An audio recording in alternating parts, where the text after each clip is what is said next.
Está começando mais um Palavra e Louvor.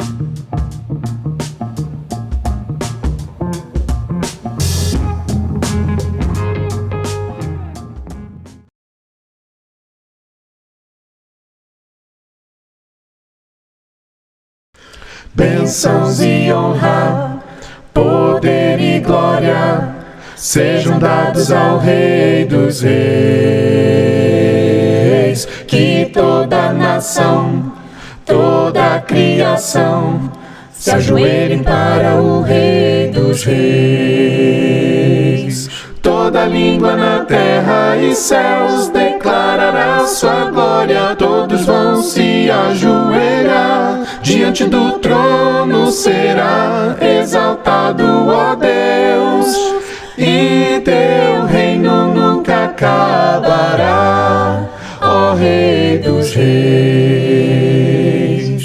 Bênçãos e honra, poder e glória sejam dados ao Rei dos Reis. Que toda nação, toda a criação se ajoelhem para o Rei dos Reis. Toda língua na terra e céus declarará sua glória. Todos vão se ajoelhar, diante do trono será exaltado, ó Deus, e teu reino nunca acabará, ó Rei dos Reis. Seu reino vai durar para sempre. Cante para o Rei dos Reis. Ninguém pode comparar-se a teu valor.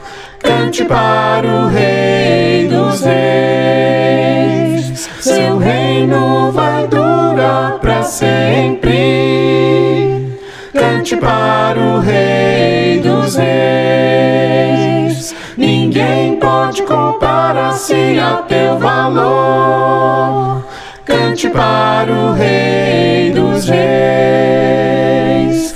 Toda língua na terra e céus declarará sua glória. Todos vão se ajoelhar, diante do trono será exaltado, ó Deus, e teu reino nunca acabará, ó Rei dos Reis. Ó Rei dos Reis. Ó Rei dos Reis. Ó Rei dos Reis. Ó Rei dos Reis.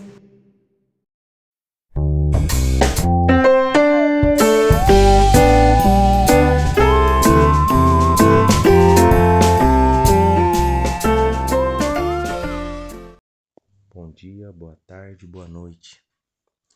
Hoje vamos continuar com o devocional. Tema de hoje, o alicerce sólido. Episódio número 1, o plano de Deus para o homem.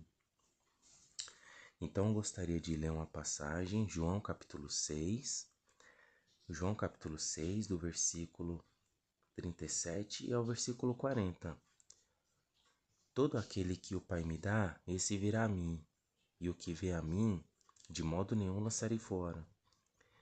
Porque eu desci do céu, não para fazer minha própria vontade, e sim a vontade daquele que me enviou. E a vontade de quem me enviou é esta, que nenhum eu perca de todos os que me deu. Pelo contrário, eu ressuscitarei no último dia. De fato, a vontade de meu Pai é que todo homem que vira o Filho e nele crer tenha vida eterna, e eu ressuscitarei no último dia. Essa passagem, o Senhor está dialogando com pessoas. O que aconteceu? Lá no capítulo 6, fala sobre a multiplicação de pães e peixes, que o Senhor multiplicou ali 5 pães e 2 peixinhos, e alimentou 5.000 homens, fora mulheres e crianças. Depois desse milagre, teve pessoas que vieram ao encontro do Senhor. Então, essas pessoas vieram ao encontro do Senhor pela questão que foram fartas de pães. Então, o Senhor, ele exorta essas pessoas para, olha, eu não quero que você trabalhe só pela comida que perece, mas pela que subsiste para a vida eterna. Então o Senhor, fala, olha, eu quero que você trabalhe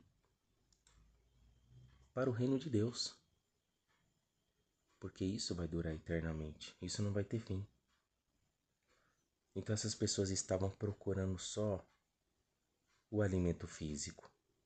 Então o Senhor deixa bem claro que Ele sim é o verdadeiro pão que desceu do céu, né? O próprio Deus, o próprio Pai, enviou seu Filho ao mundo para morrer pelos nossos pecados. E esse pão que desceu do céu, esse sim dá vida ao mundo. E esse pão, ele não perece, ele nunca vai ter fim. Então aqui no versículo 37 ao versículo 40, o finalzinho aqui desse diálogo, o Senhor fala que sobre todo aquele que o Pai me dá, esse virá a mim. E o que vem a mim, de modo nenhum o lançarei fora. Se chegamos até o Senhor, se chegamos até Cristo, foi porque Deus nos deu para o Senhor. E o Senhor não quer perder nenhuma pessoa da humanidade. Ele não quer que nenhuma pessoa vá para o inferno. Então, o plano de Deus é a salvação. Eu gostaria de ler só mais uma vez o versículo 40. De fato, a vontade de meu Pai é que todo homem que vir o Filho e nele crer tenha a vida eterna, e eu ressuscitarei no último dia. Então, a vontade de Deus é que a pessoa creia no seu Filho, Jesus Cristo. Creia no seu sacrifício, que o Senhor morreu na cruz para nos salvar. Derramou seu sangue precioso, nunca pecou. Nesse versículo 40 fala também é que todo homem que vira o Filho. Mas como que eu vou ver Jesus? Nós não vemos Cristo, né? Mas mesmo assim somos bem-aventurados porque cremos, né? Eu falo assim pela questão se você já se rendeu a Cristo. Mas se você ainda não se rendeu, hoje é o dia da salvação. Hoje é o dia de descer a água do batismo. Hoje é o dia de se render ao Senhor, aceitar o Senhor como seu único, suficiente, exclusivo e eterno Salvador. Mas aqui fala nessa questão de vir o Filho. Tomé, ele só acreditou que o Senhor ressuscitou quando tocou em suas feridas. Aí ele creu. Então é nessa questão aqui. No final também do 40 fala que eu ressuscitarei no último dia. Como seria isso? Ressuscitar no último dia. Quando o Senhor vier, quando o Senhor Jesus voltar, o Senhor vai buscar a sua igreja. E quem tiver já, né, as pessoas que já tiverem morrido, né, por exemplo, sepultadas, o Senhor vai ressuscitar essas pessoas. Então o Senhor vai ali. As pessoas que tiverem feito bem, vai para a glória. As que tiverem feito mal, vai para o juízo. Então aqui a gente vê o plano de Deus para cada um de nós, né? Uma breve passagem. Então vamos pensar no dia de hoje, né? As pessoas se preocupam muito com muitas coisas, trabalho, estudo.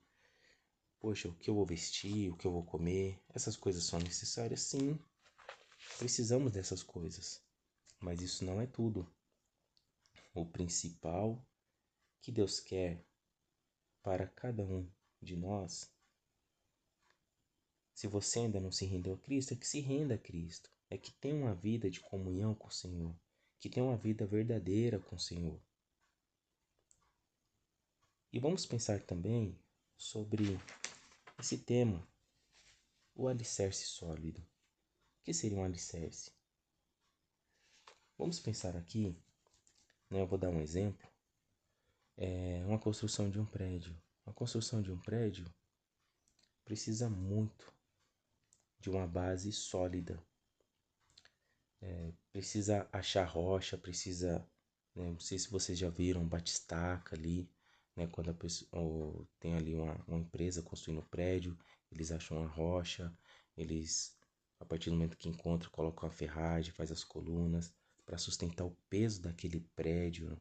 Então tem que ser uma base muito firme para aquele prédio não trincar, não desabar e as pessoas morrerem. E claro que ainda tem um risco, por mais que tenha toda a engenharia, ainda tem um risco de acontecer o prédio desabar. Isso é só um exemplo para refletirmos uma construção humana. Mas agora pensando no lado espiritual, temos o nosso alicerce sólido, que é uma base firme, uma base que não oscila, que é Jesus. Ele não oscila, ele não nos decepciona. Ele é maravilhoso, ele nos traz paz, ele nos dá a salvação. Então ele quer cada vez mais, ele quer o melhor para cada um de nós. Então hoje eu trouxe essa breve mensagem para cada um de vocês e peço que Deus abençoe e os ajude. Eu gostaria de fazer uma oração final. Vamos estar orando. Senhor, meu Deus e meu Pai, obrigado, Senhor Jesus Cristo, por esse devocional, por essa oportunidade. Eu peço que o Senhor abençoe essa pessoa que reservou esse tempo para ouvir a Tua palavra, não só essa pessoa, mas os seus familiares, e que o Senhor seja o alicerce sólido dessa pessoa, Pai, a base firme, Senhor Jesus Cristo, porque sabendo que o Senhor, meu Pai, é um Deus maravilhoso, Deus generoso, é o nosso Salvador, Pai. Em nome de Jesus é que oramos e agradecemos. Amém.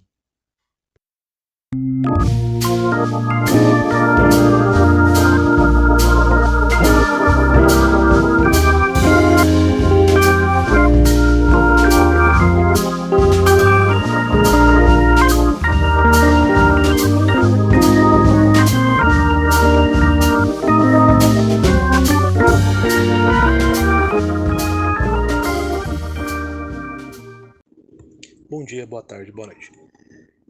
O tema que nós estamos estudando é o alicerce sólido. E o episódio que nós vamos ver é o calcule o preço da sua decisão.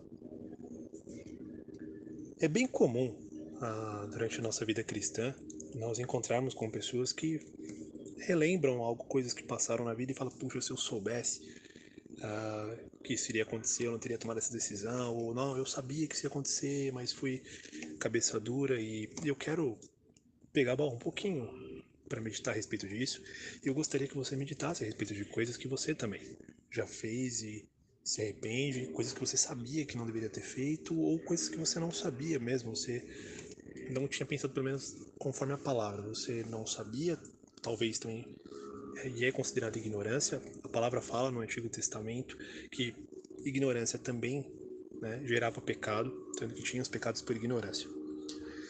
Eu quero ler Lucas capítulo 16. Eu sei que muitas pessoas falam que esse texto é muito forte, que nós somos acusados de usarmos isso para chamar pessoas, e sim, eu assumo a culpa. Eu gosto de usar textos assim para chamar as pessoas, porque eu acho que faz a gente refletir de verdade na nossa vida. Cristo Jesus existe, e eu gosto.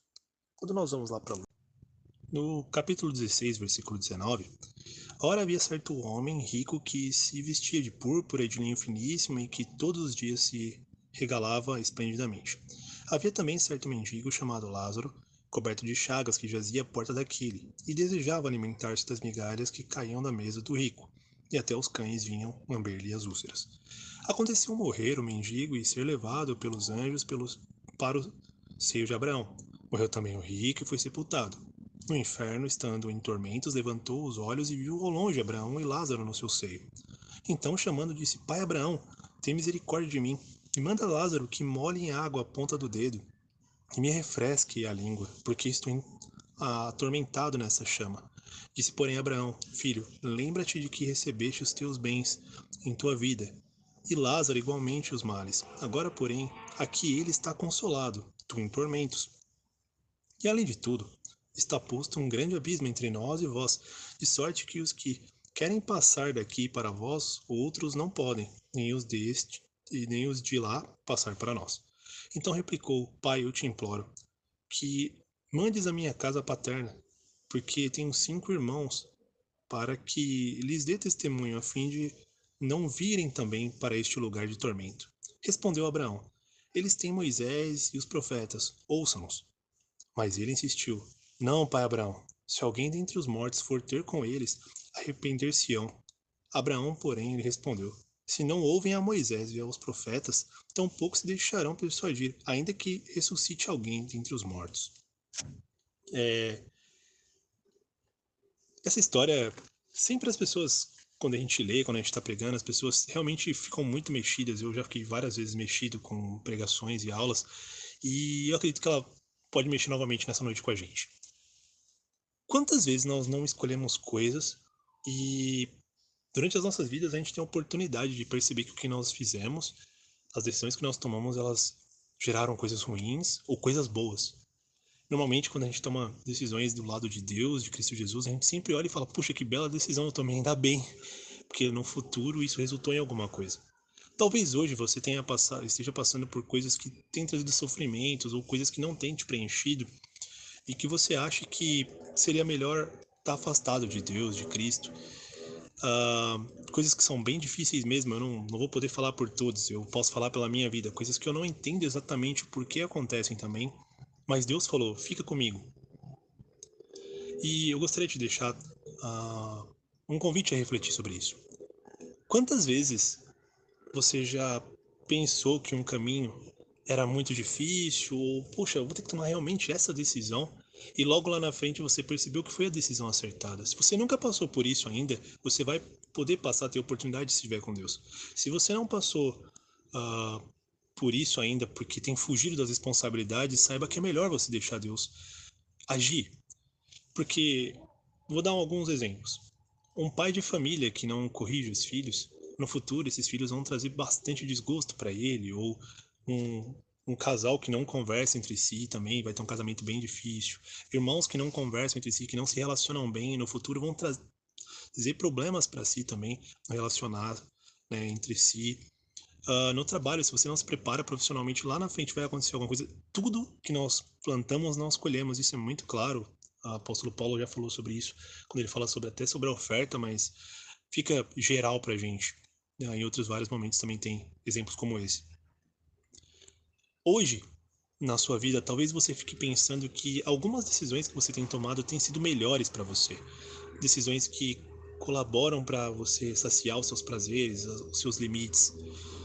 Mas eu te digo que isso lá no futuro vai tirar um grande problema, e eu não estou falando de forma só cristã ou como uma pessoa chata que está falando por falar. Eu falo por experiência própria. Nada sacia nossas vontades, nada sacia os nossos desejos. Nada. Amanhã você sempre vai sentir vontade de fazer novamente, seja um vício que você precisa completar novamente dentro de você, sentir novamente, seja uma aventura que você deseja. Quantas vezes muitas pessoas deixam de congregar por causa do sono, preguiça, ou porque acham que é melhor ir para um shopping, para um cinema, e não pegam a palavra, né? Acham que tá tudo bem, nossa, foi muito bom, só que elas perdem tanta coisa que poderia melhorar o coração delas. E aí elas acham que isso não é um problema, só que aquilo que foi ensinado naquele dia seria fundamental na sua vida para a mudança. Aqui nesse caso nós vemos o exemplo, né? Eu acredito que Cristo está falando exatamente sobre aqueles para quem ele veio, né? Os judeus, e eles não queriam a palavra, e usa Lázaro como aqueles que vão vir e vão querer. Se não é os gentios, é pelo menos aqueles que não recusaram, né? Mesmo dentro dos gentios houve recusa também. Isso pode acontecer com a gente. Pessoas muito inteligentes podem recusar a palavra, pessoas com muito recurso. Naquela época muitas pessoas não sabiam ler, né? Não tinham essa oportunidade. Enquanto muitos daqueles que não tinham oportunidade de ler e escrever queriam a palavra e aprendiam muito com isso.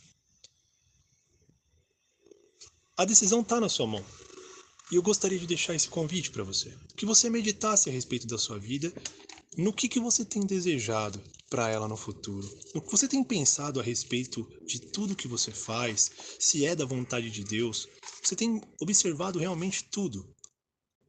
Eu gostaria que você focasse em algo que você está colocando na sua vida como alvo, tá? Enquanto você escuta esse áudio. E escutasse comigo Lucas 14, do versículo 28 em diante. Pois qual de vós, pretendendo construir uma torre, não se assenta primeiro para calcular a despesa e verificar se tem os meios para concluir? Para não suceder que, tendo lançado os alicerces e não a podendo acabar, todos os que virem zombem dele, dizendo: este homem começou a construir e não pôde acabar. Pode não ser uma casa que a gente não consiga pagar, ou um carro, mas pode ser que as pessoas olhem pra gente e, infelizmente, seja muito pior e elas falem: nossa, era cristão, tinha família, hoje não tem mais ninguém, todos abandonaram. Diziam cristão essa família aí, olha, os filhos não acompanham mais, que pena. Seja o que você está colocando hoje como preferência na sua vida, que você quer fazer bem, que você quer colocar como alvo, tem sido colocado exatamente no fundamento, no alicerce que é Cristo Jesus? Ou você tem colocado as esperanças em você mesmo, no que você mais deseja, no que você mais sente vontade de fazer, no que você acha que é certo? O fundamento pode estar sendo você, o alicerce, e não Cristo Jesus. Do que você acha de no futuro as pessoas olharem para você e falarem: homem prudente, homem sábio, né? Mulher prudente, mulher sábia, fez o que era correto? O que você acha disso? Tenha certeza do preço que você quer pagar em tudo isso. Do que adianta conquistarmos tantas coisas, colocar nossa vida em tantas coisas, sentir tanto prazer nas coisas, e infelizmente perder a nossa alma. O convite de Cristo é esse: morrer, entregar a sua vida a Ele e viver eternamente com Ele. Você tem essa oportunidade de meditar um pouco mais a respeito disso. Oportunidade única que muitos não tiveram. Aproveite, não seja como aquele rico e depois não vai ter arrependimento também.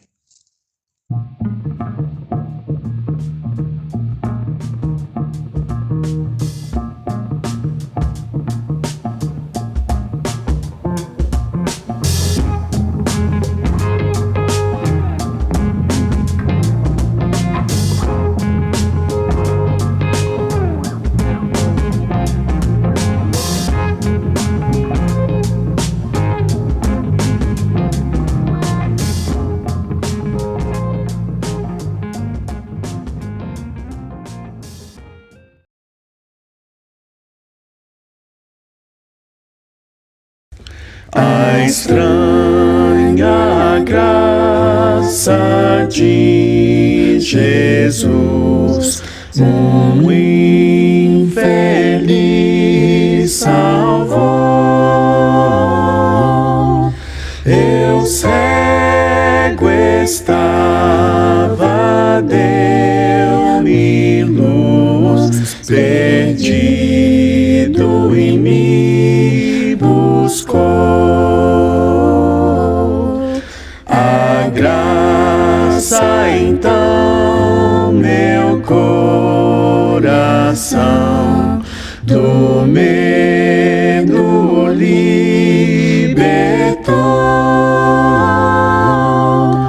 Oh, quão preciosa salvação que a graça me ganhou. Perigos mil atravessei e a graça me valeu. Eu são e salvo agora irei ao santo lar no céu.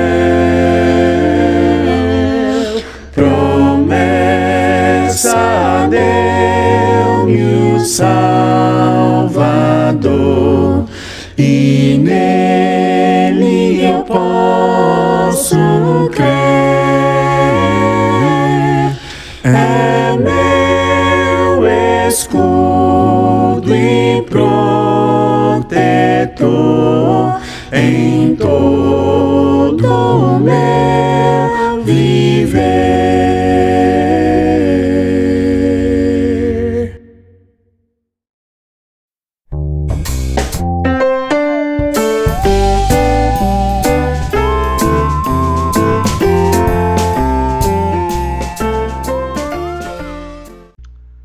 Bom dia, boa tarde, boa noite, meus amados jovens. Aqui quem está falando é o Mano Chagas. Vamos com mais um devocional. O tema dessa semana é o alicerce sólido. Esse aqui é o episódio número 3, Cave profundamente. Vem comigo. Eu creio, meu amado jovem, que talvez você vá concordar comigo. No processo da vida cristã, desde quando você ouve a palavra, você tem fé, e quando você tem fé, você se arrepende, tendo arrependido, você confessa, tendo confessado, você batiza e depois você deve permanecer. Das etapas do permanecer seja o maior desafio na vida de um cristão. Em tudo isso, eu quero trazer para vocês um ponto profundo, um texto aí que creio que vocês já leram e releram aí, ouviram pregações, fizeram pregações, estudos aí, e espero que você consiga reter algo bom aí, algo edificante para a sua vida. Qualquer que venha a mim e ouve as minhas palavras e a observa, eu vos mostrarei a quem é semelhante. É semelhante ao homem que edificou uma casa e cavou, e abriu bem fundo, e pôs os alicerces sobre a rocha. E vindo a enchente, bateu com ímpeto a corrente naquela casa, e não pôde a abalar, porque estava fundada sobre a rocha. Mas o que ouve e não pratica é semelhante ao homem que edificou uma casa sobre a terra, sem alicerces, na qual bateu com ímpeto a corrente e logo caiu, e foi grande a ruína daquela casa. Evangelho de Cristo, conforme o relato de Lucas, capítulo número 6, versículos de 47 a 49. Aqui Jesus Cristo retrata dois construtores, ambos construíram casas, e ambas essas casas construídas foram abaladas por uma tempestade, por uma enchente impetuosa. Uma delas não foi abalada, e a outra foi abalada, caiu, e grande foi a ruína daquela casa. O que eu acho interessante e diferente do relato de Mateus, lá no capítulo 7, acerca dessa mesma parábola, é que Lucas pegou um ponto que eu quero explorar com vocês aqui hoje. Quando você olha para as suas casas, quando você olha ao que é visível e tangível, que está acima da terra, você conclui, antes de chegar à tempestade, que ambas as casas são iguais, ambas as casas foram concluídas, foram construídas, porque a diferença nelas não está no que você vê, no que é possível enxergar. Geralmente você olha para o seu irmão, geralmente você olha para a sua irmã, e você enxerga ali o que é externo, o interno, o que é a vida espiritual do seu irmão, da sua irmã. Você não tem acesso. Você pode ver um pouco extraindo dos frutos que a pessoa dá, mas dificilmente você vai conseguir fazer uma leitura espiritual daquela pessoa. Diante disso, Lucas entendeu isso e ele salienta no seu relato acerca dessa parábola o seguinte, versículo 48: É semelhante a um homem que edificou uma casa e cavou e abriu bem fundo e pôs os alicerces sobre a rocha. Eu quero tratar dessa questão de cavar profundamente, de cavar e abrir bem fundo para depois você colocar o seu alicerce, né? Como é de se esperar esse cavar profundamente? Aí não é algo que as outras pessoas veem. Não é algo que você vê ali o quanto que o Mano Chagas, né, cavou, o quanto você, meu amado irmão, cavou, o quanto você, meu amado jovem, cavou. Você não consegue medir isso, quão menos ver isso. É algo ali, esse cavar profundamente no que eu faço, no meu relacionamento íntimo entre eu e Deus. O quanto eu me dedico em oração, o quanto eu me dedico em estudo, clamor, jejum, no quanto que eu busco ser íntimo do Pai e eu vou cavando profundamente.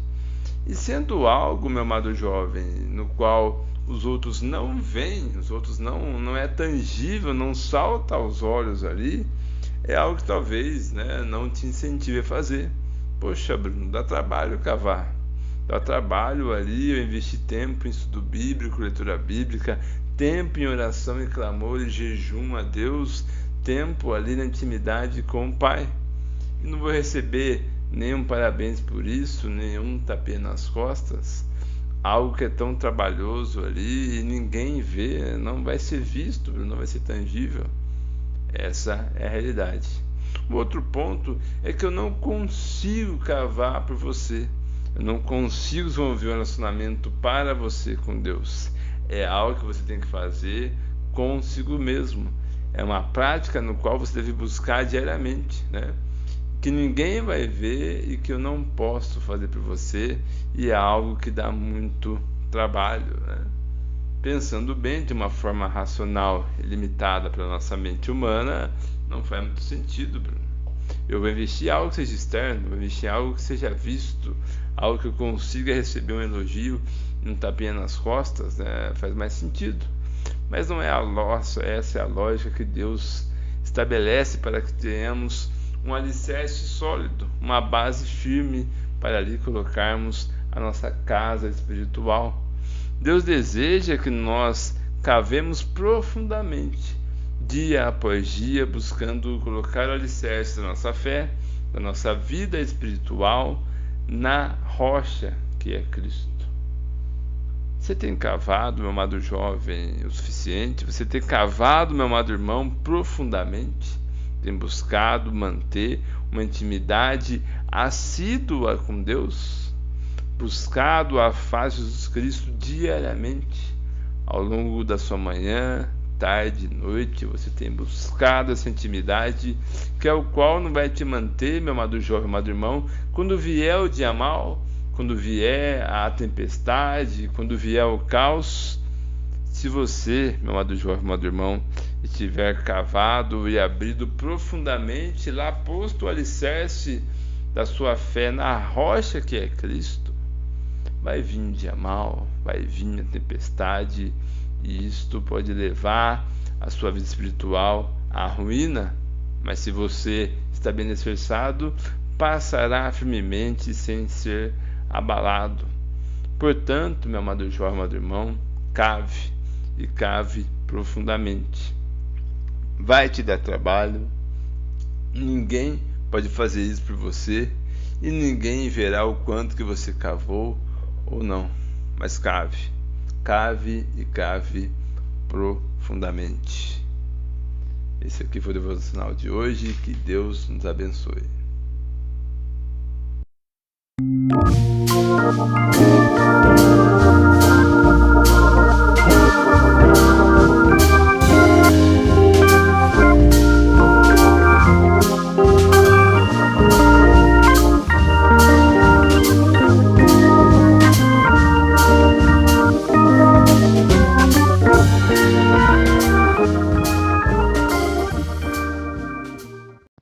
Bom dia, boa tarde, boa noite. O tema é o alicerce sólido e o episódio de hoje é Não se afaste. Não sei o que você pensou com esse título, mas acho que é consensual que não se afaste das coisas espirituais. Não se afaste dos irmãos, não se afaste da palavra, não se afaste de Deus, não se afaste da igreja, dos estudos que tem na igreja. E tudo aquilo que é espiritual, que nos edifica, que nos dá sabedoria. A gente pode pensar, obviamente eu não vou me afastar da palavra, eu sei que a palavra tem vários conselhos para a minha vida. O livro de Provérbios, por exemplo, vai me ensinar a administrar os bens, vai me ensinar a lidar com pessoas tolas, vai me ensinar a ter sabedoria em outros aspectos, a ter ânimo, a não ter preguiça. Jesus me ensina a ter amor, a ter humildade, a ter compaixão, e a doutrina do resto do Novo Testamento que a gente vê. E a gente pensar como se fosse algo muito longe da gente, esse afastamento. Mas a verdade é que às vezes a gente tem picos, né, e baixos. Muitas vezes quando a gente se converte, acho que minha dicção foi meio ruim aqui, muitas vezes quando a gente se converte, a gente tem aquele ânimo inicial de querer estar estudando a palavra inteira, né, e estar devorando a Bíblia, estudar toda a Bíblia, estudar com outros irmãos, né, ter mais contato com outros irmãos. Não só quando a gente se converte, mas, vamos supor, teve algum estudo na sua igreja, algum almoço na casa de tal irmão, a gente costuma, eu pelo menos, tenho esse efeito positivo em mim, eu costumo sair muito animado de lá. Como se fosse assim, nossa, agora eu tô com ânimo para mais um mês aqui. Obviamente não tem um tempo em específico, mas eu saio de lá renovado, com novas forças, porque não fiquei naquela minha rotina de sempre, de trabalho, das minhas obrigações, e fui ao culto apenas no domingo, acabou o culto, eu falei minimamente e fui para casa. Mas sim, eu tive no meio da semana algum contato com algum outro irmão, e esse contato me animou bastante para estar animado, mesmo nos momentos difíceis, né, que a gente encontra no meio da semana até chegar ao culto de novo. Mas, como eu falei, quando passa o tempo da nossa conversão, desse evento que teve, e depois não teve, por algum motivo, não teve mais evento, as datas não bateram, alguns irmãos não estão com condições de bancar alguma coisa aí, algum almoço. Enfim, alguns motivos que podem acontecer de fato, a gente pode vir e cair num desânimo e se afastar sutilmente, né? Poxa, tô muito mal esse domingo, eu não vou congregar. Puxa, eu não tô com tempo, trabalho tá me levando muito tempo, minha família também demanda bastante tempo, eu não vou estudar a palavra hoje. Puxa, eu não vou orar agora, deixar pra orar quando tiver à noite, quando tiver com bastante sono, né? Já deitado na cama, fazer uma oração bem mais ou menos mesmo. E não assim, demonstrar que a gente se importa com isso e tem um respeito com Deus. E sutilmente a gente pode estar deixando se levar por essas causas e se afastando de tudo aquilo que eu citei inicialmente, dos irmãos, da palavra, de Deus, da igreja.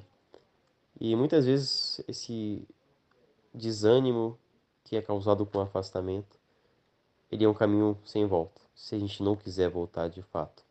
Se a gente tiver essa preguiça de estar indo na igreja, de estar orando, de estar estudando a palavra, porque a gente sempre vai arrumar alguma desculpa, e a desculpa da falta de tempo é muito comum, porque de fato a gente não tem tempo para as coisas, é tudo questão de prioridades e de organização. Mas de fato o trabalho nos leva muito tempo. De fato, um relacionamento, uma família, vai demandar muito tempo da gente. Mas isso não pode ser motivo que a gente abdique totalmente dessas coisas, mas sim que a gente se organize e coloque como prioridade o estudo da palavra, uma reflexão, um momento com o irmão. Tira algum dia a cada 2 semanas, por exemplo, a cada semana, para estar com algum irmão, estar ligando com algum irmão ou estar presencialmente com ele também. E não se deixar levar pelas coisas pelas objeções, vamos dizer assim, da nossa comunhão com Cristo e com os irmãos.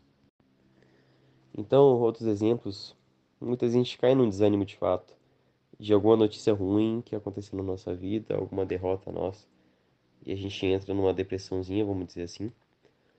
Ou então, desejos terrenos falam mais alto. Poxa, eu queria muito morar em tal lugar. Depois eu queria muito morar no litoral de São Paulo, por exemplo. Mas não tem congregação lá, então não convém que eu vá. Mas a gente se deixa levar pela nossa vontade terrena e deixa uma igreja de lado, por exemplo, para viver sem congregar. E a palavra é bem clara quanto a isso. Hebreus 10, versículo 25, acho que todos conhecem, diz assim: Não deixemos de congregar-nos como é costume de alguns. Antes, façamos admoestações, e tanto mais quanto vedes que o dia se aproxima. Não deixemos de congregar. Um princípio da doutrina de Cristo, né? Da doutrina que nós temos no Novo Testamento para estar seguindo. E ele complementa isso, que a gente deve fazer admoestações, né, uns com os outros.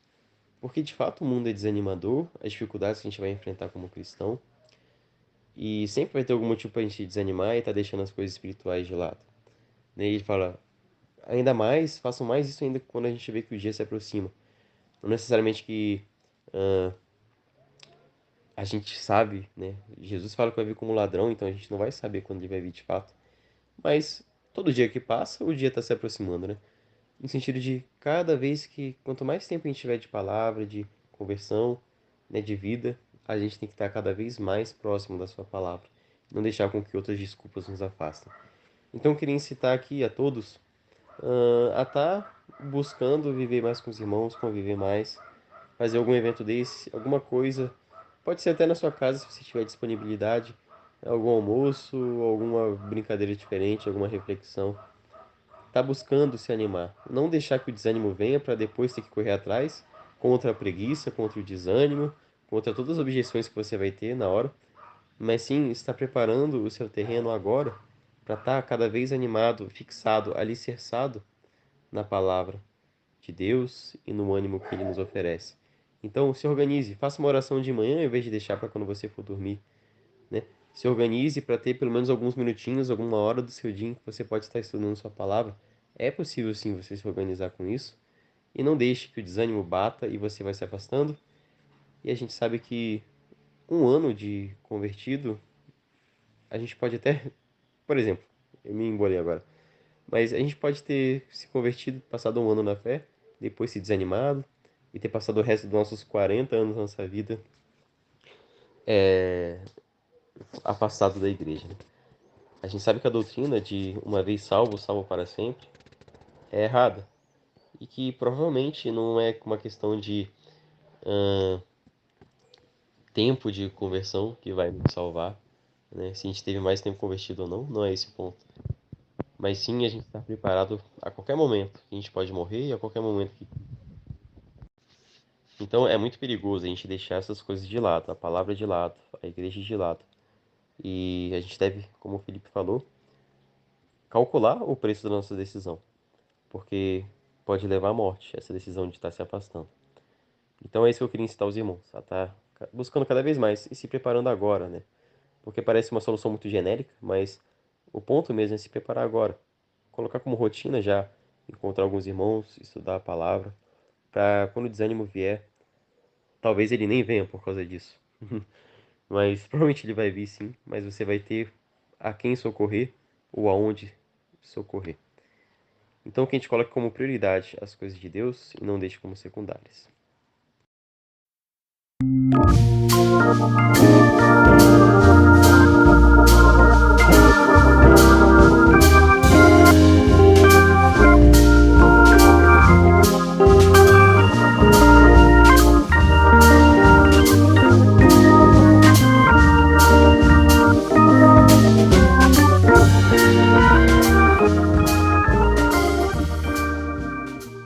Salve, salve, bom dia, boa tarde, boa noite, a graça e a paz do nosso Senhor Jesus Cristo a você que nos ouve. Estamos falando nesse período sobre o alicerce sólido e o tema de hoje é não retroceder. Não retroceder para nós cristãos significa avançar na fé. E avançar na fé não é das tarefas mais fáceis, porque a palavra mesmo diz que nós vamos evoluindo de fé em fé. A sua fé vai aumentando conforme as coisas que você vai passando na sua vida, conforme Deus vai se fazendo cada vez mais presente no seu entendimento e na sua consciência, e todos os passos que você vai dando em direção a Jesus Cristo aumenta a sua fé. Por isso, a passagem selecionada para que nós pensemos e meditemos no dia de hoje, no tema de hoje, se encontra em Hebreus 10, 38 e 39. Mas antes da gente chegar nesse versículo, é muito importante entender primeiro o que é retroceder. Retroceder, também tem uma passagem muito famosa que diz: a porca lavada volta-se à lama, volta-se a se sujar. Isso é retroceder no âmbito de vista espiritual. Quando a gente fala em retrocesso, é quando nós estamos adiante em uma situação X, numa situação de crescimento e de evolução, e ao invés de nós pararmos, descansarmos e respirarmos, muitas das vezes voltamos para trás, para uma vida antiga. Para o cristão é comum, você já deve ter ouvido algum momento alguém falar, mencionar, ou até mesmo criticar, e enfim, de alguma forma você já deve ter escutado esse termo. Tal pessoa abandonou a fé, tal pessoa desenterrou o velho homem. Voltar a uma vida antiga, a praticar coisas que você praticava antes mesmo de ser cristão, isso é um retrocesso gigantesco. E o peso disso é negar aquilo que você identificou como Salvador da sua vida. A partir do momento que você reconhece Jesus Cristo como seu Senhor e Salvador, quando você retrocede, você nega aquilo que você assumiu como sendo o ponto central da sua vida. Para a gente entender um pouquinho melhor, vamos agora praticar essa leitura. Hebreus 10, 38 e 39, que diz assim: Mas o justo viverá pela fé, e se retroceder, não me agradarei dele. Nós, porém, não somos dos que retrocedem e são destruídos, mas dos que creem e são salvos. Quando você retrocede, espero que isso nunca aconteça na sua vida, mas todos nós estamos sujeitos a isso. Quando nós deixamos de olhar para Cristo e olhamos para o homem que está no púlpito ou para a pessoa que está conduzindo um determinado momento, nós realmente temos a grande oportunidade de retroceder. Mas todas as vezes que você deixa essa oportunidade passar, mesmo entendendo que a pessoa que está trazendo aquela mensagem, ou que aquela pessoa que te feriu, ou que as coisas que foram trazidas para você não são do âmbito de vista de Cristo, e você olha para Cristo, você reconhece o que é dele e o que não é. Quando você pertence a Cristo, você reconhece aqueles que são de Cristo também. E a palavra também deixa bem claro que tanto o trigo quanto o joio vão crescer juntos.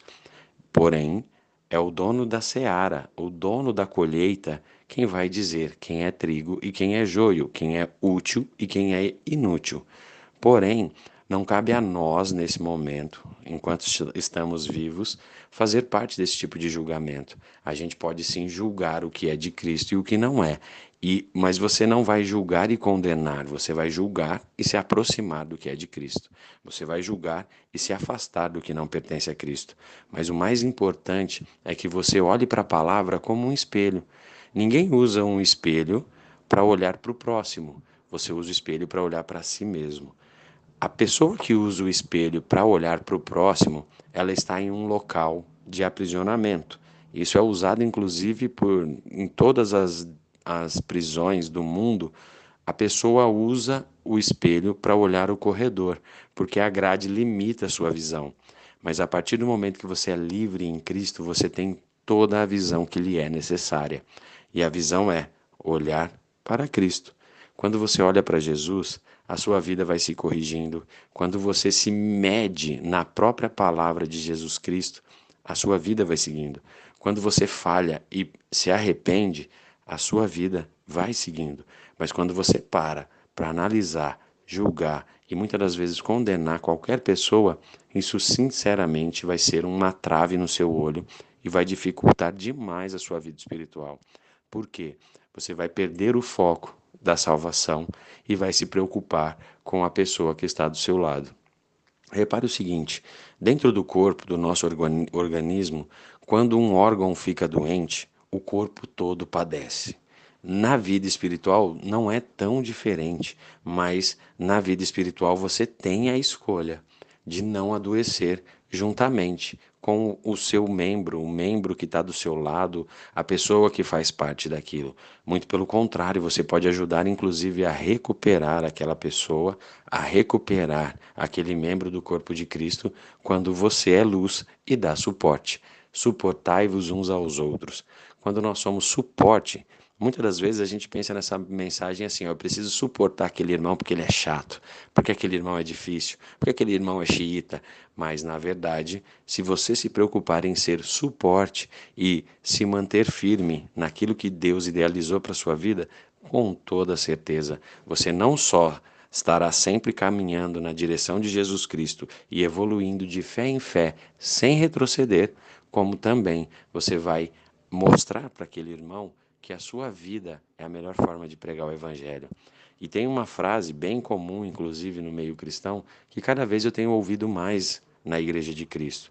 Pregue o Evangelho a toda e qualquer criatura. E, se necessário, use palavras, mas a melhor forma de pregar o Evangelho é a sua vida.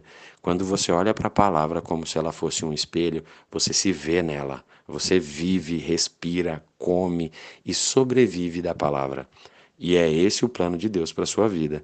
O quanto mais próximo você está do entendimento disso, mais próximo você está de Deus. Parece simples, né? Mas não é.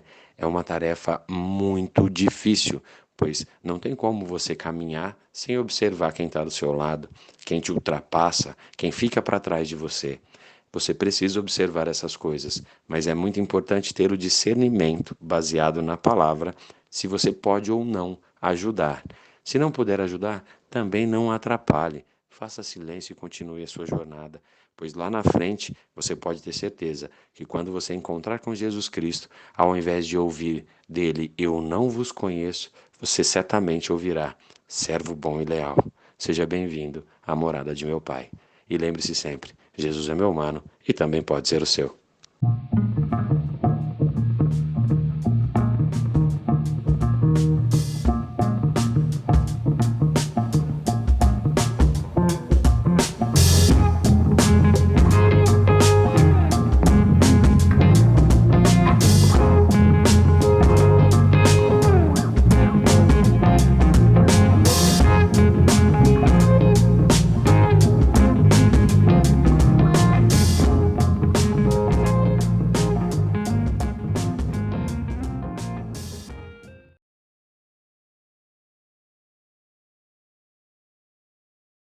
Abre, Senhor, os meus olhos, olhos do meu coração. Quero te ver, Senhor, quero te ver. Abre, Senhor, os meus olhos. Sim, abre, Senhor, olhos do meu coração. Eu quero te ver, Senhor, quero te ver.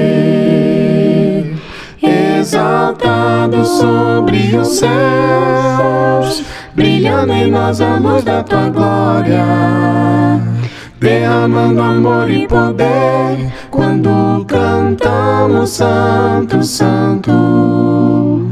Abre, Senhor, os meus olhos, olhos do meu coração. Quero te ver, Senhor, quero te ver. Exaltado sobre os céus, brilhando em nós a luz da tua glória, derramando amor e poder, quando cantamos Santo, Santo. Exaltado sobre os céus, brilhando em nós a luz da tua glória, derramando amor e poder, quando cantamos Santo, Santo. Santo, Santo, Santo, Santo, Santo, Santo, Santo, Santo, Santo, quero te ver. Santo, Santo, Santo, Santo, Santo, Santo, quero te ver. Santo, Santo, Santo, quero te ver. Santo, Santo, Santo, Santo, Santo, Santo, quero te ver. Santo, Santo, Santo, quero te ver.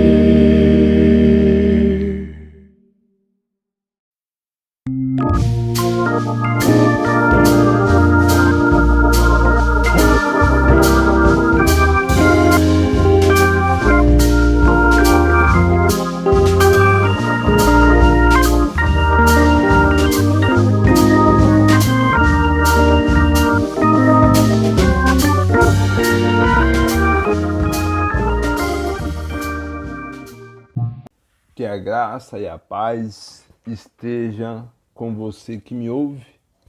Aqui quem está falando é o irmão Bruno, servo da Igreja de Cristo que se reúne no Ouro Verde, em Campinas, São Paulo.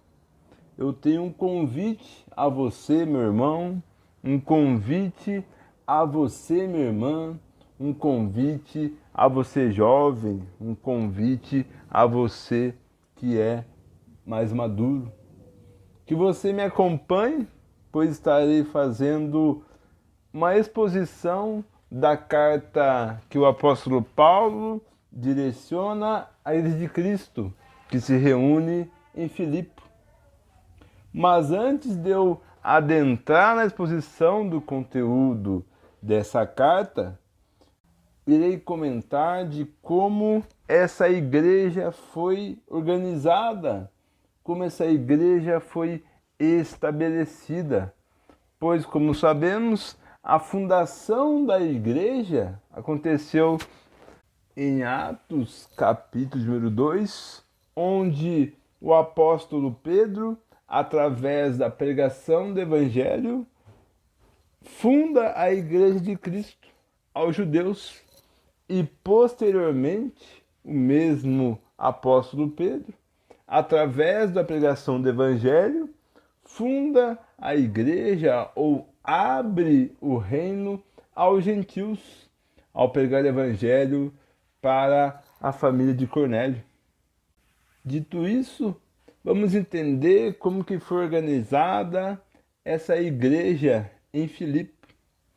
Estava Paulo junto de Barnabé, indo para a sua segunda viagem missionária.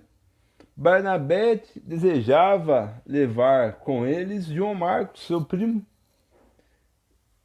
E isso não agradou a Paulo, pois esse mesmo João Marcos, no passado, havia abandonado a viagem missionária em Panfilha. Paulo, então, tendo esse conflito com Barnabé, Paulo toma Silas de Jerusalém para a sua viagem missionária. E Barnabé, junto com João Marcos, seu primo, viajam até Chipre. Paulo tinha a intenção em seu coração de continuar a sua segunda viagem para a Ásia, porém ele é proibido pelo Espírito Santo de Deus. E ali, quando ele passava de Frígia a Galácia, lá em Bitínia, Paulo tem uma visão de um homem da Macedônia. E esse homem da Macedônia implora, roga a Paulo que vá até a Macedônia. Então Paulo, que a princípio tinha intenção de ir para a Ásia, ir para o Ocidente, é rogado para que ele vá até Macedônia, para que ele vá para o Ocidente. Essa mudança, essa direção do Espírito Santo de Deus, dada a Paulo, provavelmente resultou, se isso não tivesse acontecido, que nós aqui do Ocidente estaríamos envoltos a grandes trevas, devido que o Evangelho não fosse pregado ao Ocidente. Então, esse evento aqui, que eu estou citando, lá em Atos 16, depois eu recomendo que você leia aquele capítulo, é rapidinho, dá uma lida lá. Esse evento é muito importante para nós aqui do Ocidente, pois foi por meio dessa direção dada por Deus, através desta visão, que Paulo foi em direção à Europa, ao Ocidente, pregar ali o Evangelho de Cristo, o Evangelho que cura, que salva e que liberta. Que cremos que por esse motivo que esse Evangelho chegou até nós do Ocidente. Glória a Deus, por essa visão e pela direção de Deus através do Espírito Santo. Onde ali em Bitínia, Paulo é impedido de continuar com a sua ideia de pregar o Evangelho para a Ásia, parte então para a Europa, para o Ocidente, para pregar o Evangelho. E Paulo, em sua estratégia de evangelismo, ele escolhe cidades grandes, cidades populosas, cidades importantes. Assim era a cidade de Filipos, a cidade mais importante da Macedônia. Recebeu esse nome de Filipe da Macedônia, que era pai de Alexandre o Grande. Filipos ficava próximo de uma estrada importante que ligava Roma até a Ásia. Como o próprio Lucas escreve, como sendo Filipos a principal cidade do distrito e também era uma colônia romana, sabendo que Anfípolis, que era a capital, mas tinha ali Filipo como a principal cidade do distrito. Foi a primeira cidade da Europa a receber o Evangelho de Cristo, por meio de Paulo, onde também a primeira congregação foi estabelecida. Foi nessa cidade também que iniciou o primeiro conflito entre o governo romano e a Igreja de Cristo. A estratégia de Paulo, muito boa, correto, mas não era imune a perseguições, não era imune a flagelos, não era imune a sofrimentos, pois sabemos que na pregação pioneira do Evangelho de Cristo vem junto com sacrifício, com dor, com flagelo. Não foi diferente para Paulo em Filipos. Em Atos 16, Lucas descreve 3 personagens ali com evidência em Filipe. E estes são Lídia, uma moça que não diz o nome, e um carcereiro. 3 pessoas com 3 características, com 3 raças, com 3 origens diferentes. Temos ali Lídia, uma negociante, uma mulher de Tiatira, asiática, de uma classe média para alta. Por quê? Ela negociava a púrpura, uma substância que era muito rara naquela época ali. Com certeza a Lídia tinha acesso a pessoas de alta classe. Seguindo ali, é apresentado-nos uma moça grega e escrava que estava possuída por demônios com poderes de adivinhação.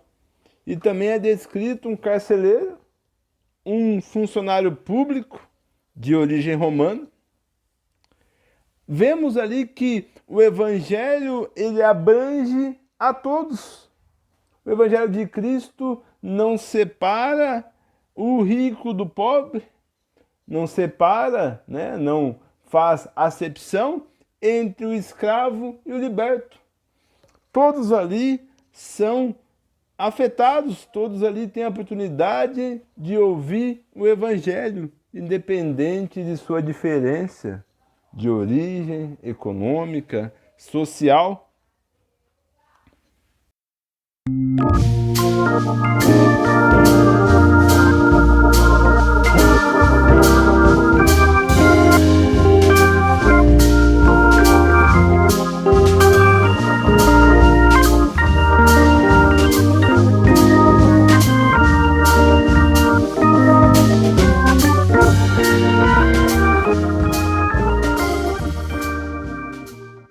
Assim também vemos que a forma com que o Espírito Santo de Deus trabalha, mostra características diferentes. No sábado, Paulo ele foi a um local de orações. Provavelmente ainda não tinha sinagogas em Filipos. Filipos era uma cidade aí praticamente de gentios, correto? E ali eles encontram Lídia, que fazia da sua casa um local de oração. Lídia era uma prosélita, um gentil que se converteu ao judaísmo, portanto, ela tinha piedade em seu coração e adorava ao Deus vivo. E Lídia, nesse momento de oração, onde Paulo prega o Evangelho, o Espírito Santo de Deus move o coração dela, ela se batiza, assim como ela, como também seus familiares e os que estavam ali, né, naquele grupo de oração. É a forma no qual ela é convertida, um momento de paz, correto? Diferentemente do carcereiro, que após um terremoto, após ele tentar contra a sua vida, vemos também que a forma no qual a pessoa se converte, seja num grupo de oração, onde não houve nenhum fato chocante, além da pregação do verdadeiro evangelho por meio de Paulo, fez com que tocasse o coração de Lídia e ela se convertesse. E ali foi estabelecida a primeira igreja de Cristo em sua casa. O carcereiro foi convertido em meio ao caos, após um terremoto no qual ele intenta contra a sua vida, mas é impedido. Ou seja, não quer dizer que essa diferença de conversão, correto, faça com que aquela pessoa ali seja mais ou menos cristã. Não é isso. São formas diferentes do Espírito Santo de Deus trabalhar na conversão do homem. A Bíblia não nos fala acerca daquela mulher grega que estava possuída, se ela chegou a se converter, diz somente que ela foi liberta daqueles demônios quando Paulo expulsa-os do seu corpo. Mas devido a esse evento aqui, onde os donos, os senhores daquela moça, que obtinham um lucro com as adivinhações que ela fazia através dos demônios, após Paulo expulsar os demônios, é cessado essa fonte de lucro. Isso faz com que aqueles homens, pegam Paulo, levam Paulo aos magistrados e Paulo ele é preso. Paulo ali, junto com Silas, são presos e são açoitados. Mesmo assim, você imagina, pare para pensar, o seu desejo era ir para Macedônia. Você é impedido pelo Espírito Santo de Deus, vai para o outro lado, vai para o ocidente, correto? Ali você, através da pregação do Evangelho, você converte uma família, estabelece uma igreja ali, correto? Após isso, você liberta uma pessoa da possessão demoníaca e você, por isso, você é preso, você é açoitado. Mas interessante é que Paulo e Silas, após esse episódio aqui, eles estavam louvando e clamando ao Senhor. Isso nos mostra o quão maduro e o quão certo do seu propósito estavam aqueles homens, em meio ao sofrimento, louvando a Deus. E devido a esse louvor, como eu comentei, houve um terremoto, mas não um terremoto no qual causa dano às pessoas, um terremoto movido por Deus, cirúrgico. Por que disso? Porque aquele terremoto foi um terremoto que quebrou algemas, que abriu a prisão. E o carcereiro, ao ver isso, correto, sabendo ali que se escapassem os prisioneiros, ele seria, como punição a morte, ele tenta ali tirar a sua própria vida. Mas esse terremoto, essa ação de Deus também trouxe uma mudança moral, porque ali estavam presos, correto? Tendo as cadeias abertas, as algemas quebradas, correto? Não fugiram, mas continuaram lá. Paulo diz isso a Cornélio, correto? Não precisa, não faça isso, não se mate, pois todos estamos aqui. este carcereiro se prostra ante Paulo e Silas, tira-os fora da prisão, correto? E o Espírito Santo de Deus trabalha em seu coração e ele questiona como ele poderia ser salvo. Paulo lhe diz: se você crê em Jesus Cristo, será você salvo e sua família. Paulo prega o evangelho a todos que estavam na casa daquele carcereiro. Este mesmo lava ali as feridas de Paulo e Silas. Então ele é batizado, não somente ele, mas todos os seus, a sua família. E após esse batismo, todos se alegraram. No dia seguinte, os mesmos magistrados que haviam lançado Paulo e Silas na cadeia enviaram quadrilheiros para que ordenasse que eles fossem soltos e que pudessem ir em paz.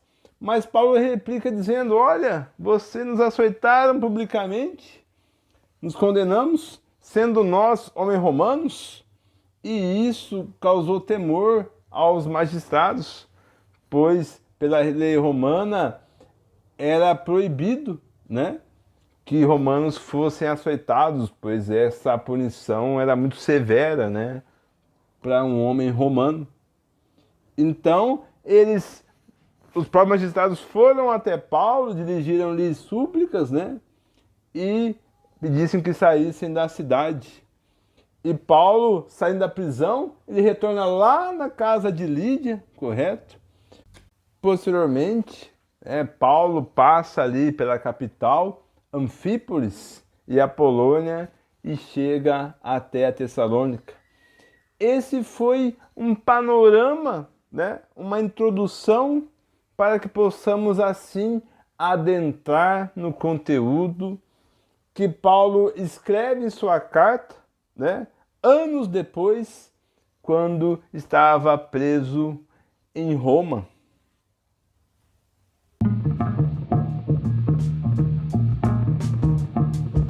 Está ficando por aqui o Palavra e Louvor. Até amanhã.